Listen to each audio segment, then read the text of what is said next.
We all like to think that our decisions are rational, especially at work. But what if they aren't? Today, we're diving into the invisible biases that shape our choices and how tackling them isn't just about doing the right thing, it's actually a powerful competitive advantage. So let's start with a story. It takes place in Philadelphia, with a scene that should have been totally ordinary. Two black men walk into a Starbucks to meet a friend. But in just a few minutes, that simple act would end up sparking a massive national conversation. Here's what went down. They asked to use the restroom, were told no, and when they refused to leave, the manager called the police. And just like that, they were arrested and led out in handcuffs. The whole thing triggered protests, a company-wide shutdown for training, and a really serious debate across the country. Of course, the big question on everyone's mind was, why? How did this escalate so incredibly fast? Well, the company's own CEO had an idea. He pointed to a powerful psychological force that he believed was at the very heart of it, something that affects all of us, often without us having a clue. That unseen barrier has a name: unconscious bias. And it's a really critical concept to get our heads around, not just to understand what happened at that Starbucks, but to see why creating diverse and inclusive workplaces can be so tough everywhere. So what is it exactly? Well, unconscious bias, or implicit bias, refers to those attitudes or stereotypes that kind of run in the background and quietly affect our actions, all without our conscious permission. Think of it like mental shortcuts our brains create based on everything we've ever been exposed to. And these shortcuts can lead to biased decisions even when we genuinely believe we're being totally fair. Okay, but how much does this stuff really impact things in the professional world? Well, a landmark study set out to test that very question. Researchers put together thousands of identical resumes and sent them out for actual job openings. The only thing they changed was the name at the top. And the results were, frankly, staggering.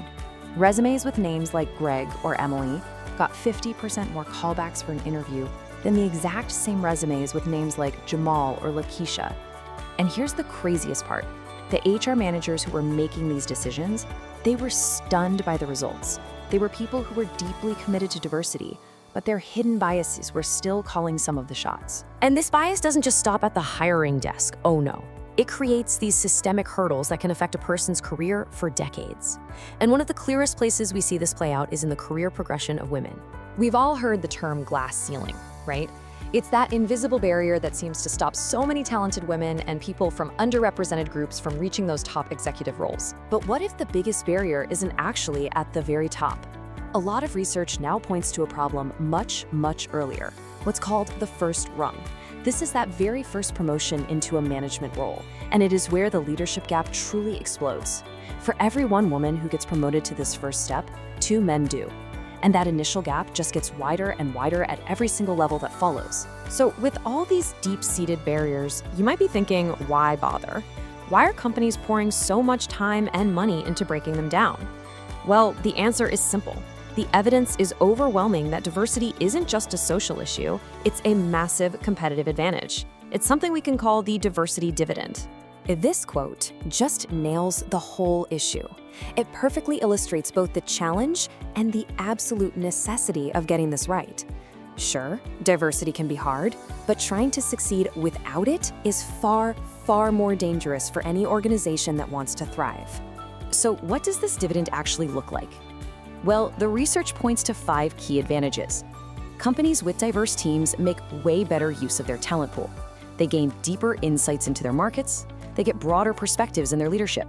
And the results are actually measurable.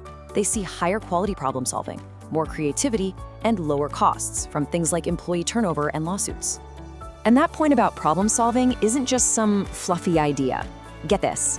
One study found that when tackling complex problems, diverse teams were 58% more accurate than teams where everybody was pretty much the same.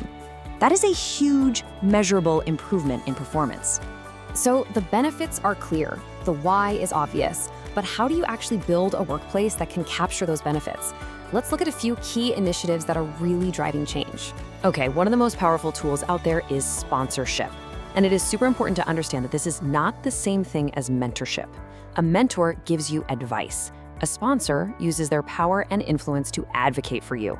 They're the ones talking you up in the meetings you're not in, championing you for promotions, and actively opening doors. For a perfect example, look at the story of TJ Wright at Synchrony Financial. She went from being a bank representative all the way to assistant VP because 2 senior executives didn't just give her advice, they sponsored her. They went to bat for her. That is sponsorship in action, and it's an absolute game changer for upward mobility. So, where are the big companies focusing their efforts? A survey of the Fortune 1000 shows us a few common strategies. The top initiatives are things like community outreach, lots of training and education, and making a real diversity-focused effort in their recruiting. They're all pretty essential pieces of the puzzle. It's just human nature to gravitate toward people who are like us. But there's this incredible piece of advice from Soichiro Honda, the founder of Honda, that really challenges that instinct.